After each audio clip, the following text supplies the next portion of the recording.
stand over here because I'm going to part. Okay. Sorry, don't like flag. I do. Blocking the flag? Yeah. And with all the committee meetings, probably won't have any of that. Right. Okay. Do we want any more people Yeah, here with yeah. us?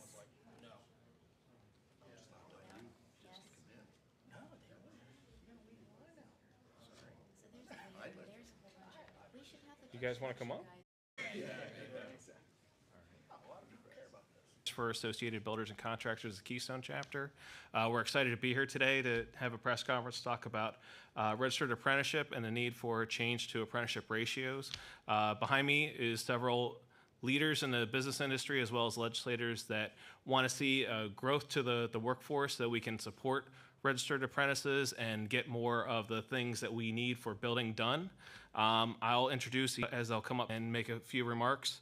And I'd also like to He's not actually 55, but I just want to get on the record that he is older than me. It's a great day. It's a great day. Thank you all for joining. We must address it. Barb Gleim, unfortunately, Senator Dawn Kiefer, my senator, had a little emergency this morning, but really proud of them to address this skilled trade gap by bringing fairness to our apprenticeship programs. You see, to train skilled trades, many jobs require an apprenticeship program. The apprenticeship program have ratios between students and teachers, or apprentices and students. Joint can be 1-to-1. For merit shops, this is 4-to-1. 4 GN to every apprentice.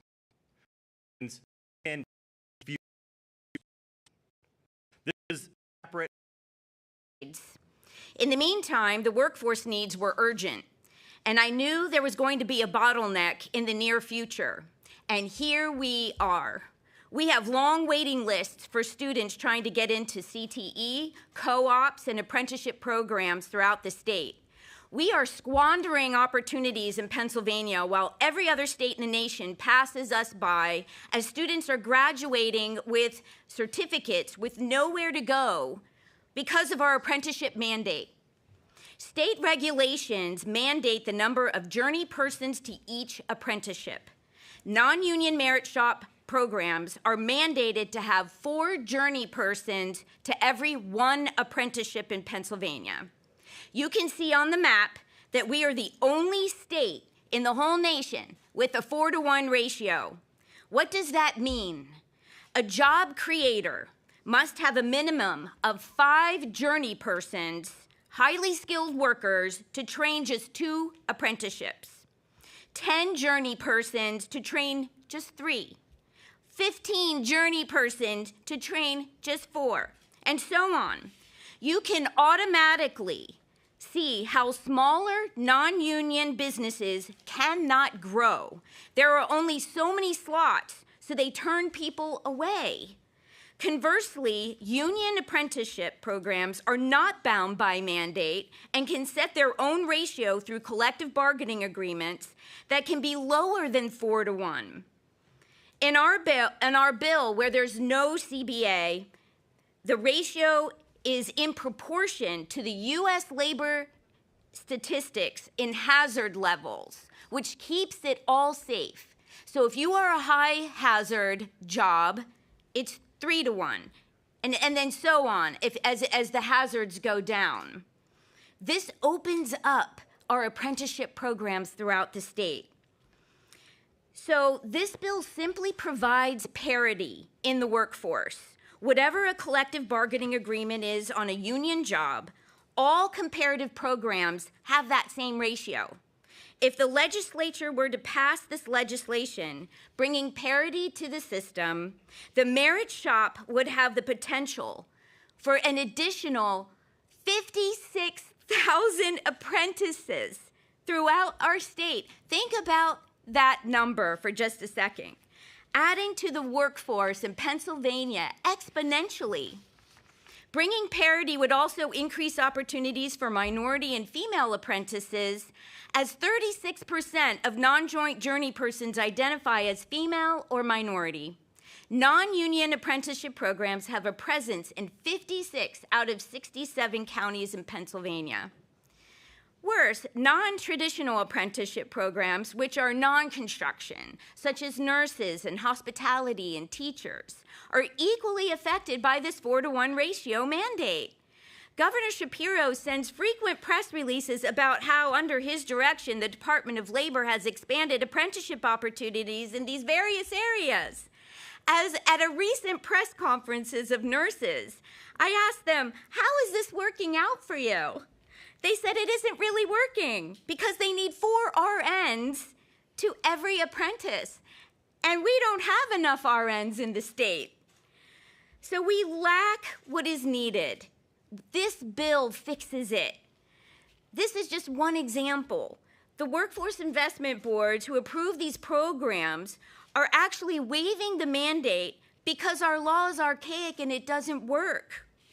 All Pennsylvanians need a path forward to success. This bill will open up these workforce pathways that all schools have been working to perfect upon graduation. The current mandate hurts our small businesses needing to grow, and with passage of this bill, will provide a level playing field on the job site. According to the U.S. Labor and Statistics, only 12% of the Pennsylvania workers are union workers in Pennsylvania. We must all pull together to grow the Pennsylvania trades. And this bill doesn't cost anything, and no one gets hurt by supporting it. I respectfully call both the House and the Senate to move these bills out of committee so we can send it to the governor to sign. Without it, we are discriminating against and oppressing businesses and workers in Pennsylvania who are kept from growing to maximum potential. Thank you.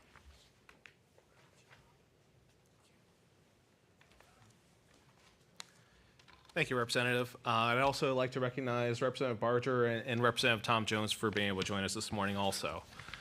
Next, I'd like to introduce Alex Halper as the Senior Vice President of Government Affairs for the Pennsylvania Chamber. He's been a longtime advocate on labor and workforce policy issues, and he is a voice for the business community as he's connected with small businesses through the Chamber, as well as all the local chambers. So I will turn things over to Alex. Thank you very much, Jim, and it's wonderful to be here today with our friends from ABC, with some of our great partners and champions in the General Assembly, Chairman Grove, Representative Gleim, but also to be with some actual businesses, with contractors who are building Pennsylvania, who are putting Pennsylvanians to work, growing our economy, driving our economy. These are concepts that we in Harrisburg often talk about theoretically, but always good to be with folks on the ground who are actually doing the work. Again, I'm with the PA Chamber. We're the statewide Chamber of Commerce. We represent about 10,000 businesses throughout the Commonwealth of Pennsylvania, all 67 counties, all industries and businesses of all sizes. We're very fortunate in Pennsylvania to have a diverse economy, but the most common concern that I hear from employers throughout Pennsylvania relates to workforce challenges that they're experiencing. There simply are not enough individuals to fill open positions at these companies, and it is holding back our economy. And perhaps most concerning is the fear that not only is the problem getting worse, but in the years ahead, it will only continue to be more challenging. We need policies and partners in the legislature who are willing to do what is necessary to meet this challenge and improve policy so that our employers eventually have that workforce. Now, here's the good news. The good news is that if you talk to lawmakers, you will very frequently hear things like, we need to improve our workforce. We need to expand apprenticeship programs. We have to make these opportunities available to Pennsylvanians, to young Pennsylvanians. I think advocates like ABC and others have done the hard work of bringing recognition to the problem and bringing widespread support, bipartisan, bicameral support for these concepts. The challenge is translating these concepts to actual legislation and actual proposals And Representative Gleim's bill is a great example of that. I echo Representative Gleim and others today who call on lawmakers to support this legislation.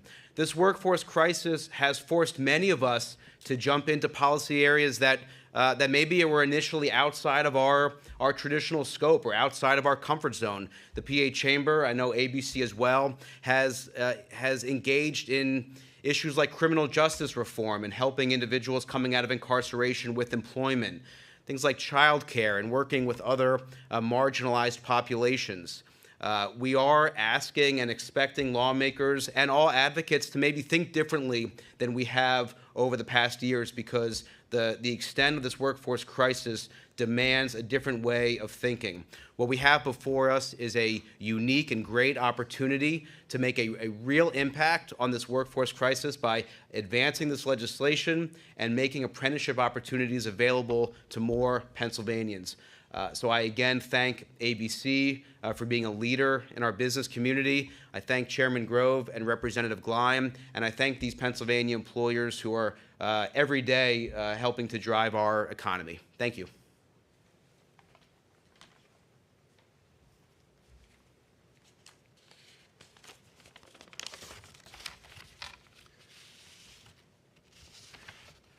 And our next to last speaker will be Mr. Dave Slode, and then we'll have our other sponsor of legislation in the Senate, Senator Kiefer, be able to make a few remarks before we take questions. Dave Slode is the president and CEO of the ABC Keystone chapter. He has over 40 years of construction experience. He's also a resident expert for our association on all things related to registered apprenticeship, and has been a passionate advocate for how apprenticeship can help our workforce and build the infrastructure we need for Pennsylvania. So I will let Mr. Slode be able to take it from here. Thank you, Jim. Good morning, everyone. Again, this is a topic that is near and dear to my heart. I spent 32 years of my career in the industry supporting and having apprentices and helping folks with career pathways. Associate Builders and Contractors, we're in our 66th year of existence. And as an organization, we started apprenticeship as a registered program back in 1968. And we have, at that time, full approval and continue to have full approval of the U.S. Department of Labor, as well as the Pennsylvania Labor and Industry State Apprenticeship Council. Currently, we have 11 different trades that we offer. And this past year, we're completing our school year, we had 565 apprentices, registered apprentices. If Barb Gleim's bill was to go through, those numbers would exponentially increase. We're happy to say that next week we're going to graduate 116 apprentices to journey person level. It's 116 people that are, number one, fully employed, have completed their education with no debt, because apprenticeship is typically an earn while you learn, and so you get to go through your education and training, and at the end you have no debt, you're fully employed. The thing about apprenticeship is it's one of the best models out there, and it's been one of the best kept secrets. But finally, over the last, I'm going to say 6-7 years, with folks like Representative Gleim and even the governor pushing for apprenticeship, it's becoming more known. In Pennsylvania, apprenticeship is not just construction. Everybody thinks about construction when they hear apprenticeship, but it is nursing, it's manufacturing, it's healthcare, it's all kinds of industries. Right now in Pennsylvania, there are only 20,000 registered apprentices. Now, you heard Representative Gleim say if her bill passed, we could increase this by 56,000. We have a distinct shortage of employees in the construction industry. Based on the apprentices that are registered currently in Pennsylvania, it would take us 7.5 years just to whittle away of our current shortage. That doesn't include all the folks that we will lose as a result of the silver tsunami, folks that are aging out, folks that are retiring. So it's imperative that we start skilling up the next generation of career workers. Too many workers come out and want to get into the industry, and we have members that are willing to hire them. They have jobs, but they cannot enroll them in apprenticeship because of the ratios. Ironically, it's CTC week, and they have some of the greatest trade programs out there. They're educating our freshmen through seniors. We have articulation agreements with a lot of these CTCs around the state. What does that mean? That means they can come into our program. We're giving them credit for education they've already had, so they're not doing it twice. The downside is we can't put them to work because we don't have enough openings. So on one hand, we're promoting skilled trades in our high school level, which is great, but then what do we do with them when they come out if we can't get them into an apprenticeship program? Because coming out of the CTC level makes them a good hire because they should have some good, safe background, they have some trade experience, but they don't have what a full apprenticeship is. So this bill being introduced today at this press conference in conjunction with CTC Week goes hand in hand. This is all about workforce development and what we can do to improve the lives and provide a career pathway for these young people. I say to young people all the time that want to get into our industry, construction is one of the last American dream industries where you can start in a trench as a laborer and end up owning your own business. 80% of our members are owned by people that started that way. Wouldn't it be great for Pennsylvania if we could give more individuals those kind of opportunities so that they likewise could create a career pathway for them, keep them and their knowledge in Pennsylvania? As Representative Gleim said, look at the map. We have the worst ratio in the country. We have some that are even going to more apprentices to journey people, not supporting that per se, but all that to say is this is changing across the country. We here in Pennsylvania are still living in 1961. ABC stands with the business groups that are represented here today, and we want to definitely thank our legislators for them putting this bill forward. We encourage all the legislators to support getting this out of committee, getting it on the floor. It truly is a workforce development bill that will improve the lives of the folks of Pennsylvania, and it creates high-paying jobs for these individuals as well. So thank you very much.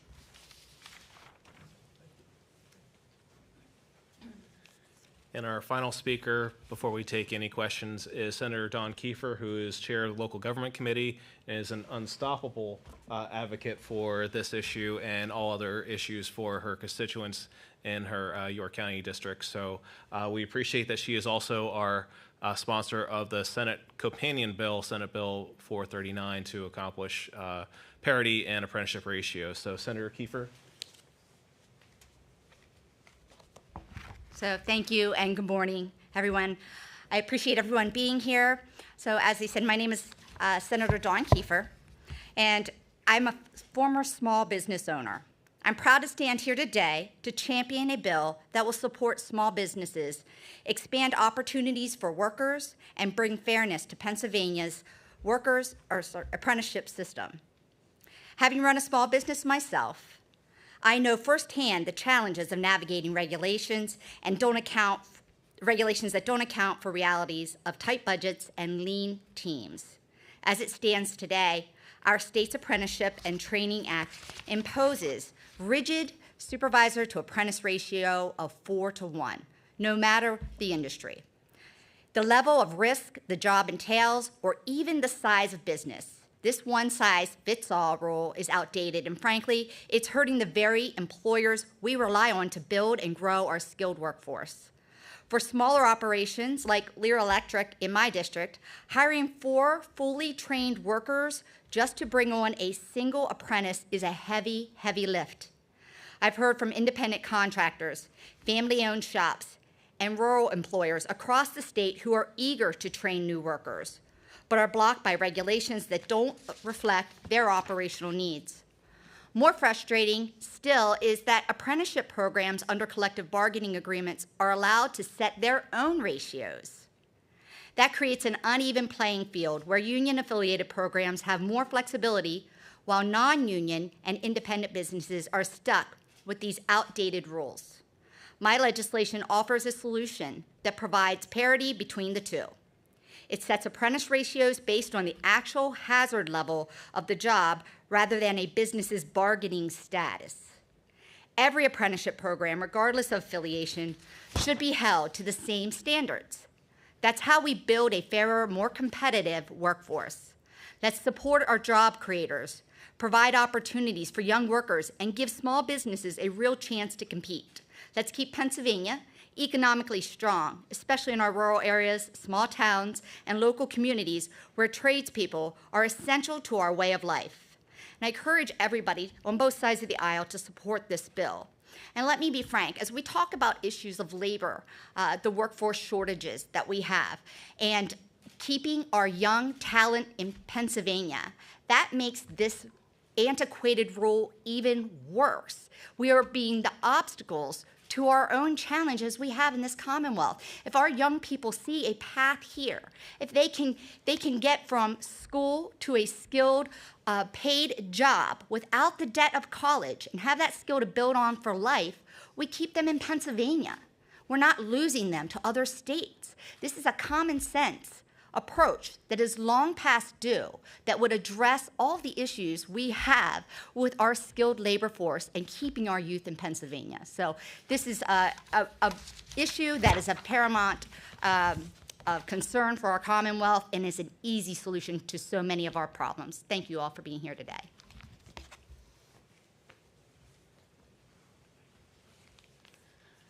And that concludes the remarks that we have for today. We take any questions from anyone in the audience. We'll also have, as we have other information about apprenticeship and ABC in the construction industry on our website at abckeystone.org. We also encourage anyone that has any questions to reach out to their legislators for more information about apprenticeship ratio or these bills. If there's no questions, we'll conclude our press conference today, and thank you everyone for their time. Thank you,